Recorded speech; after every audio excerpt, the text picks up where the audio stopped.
The recipe you've all been asking for. Place sweet potatoes into a preheated oven at 200 degrees for 1 hour. Season chicken breast with garlic, onion powder, kosher salt, paprika and olive oil. Cook on barbecue grill or cast iron pan for 4 to 5 minutes each side. Shred chicken with 2 forks. Add in 3/4 of a cup of barbecue sauce. Mix through, then set aside. Now it's time to make the slaw.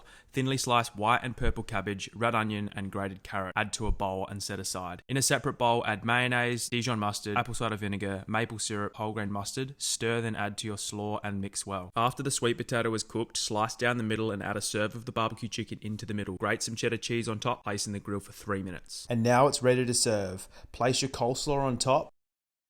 Such a great versatile weeknight dinner that you can cook at home. Packed with protein, carbs and fats.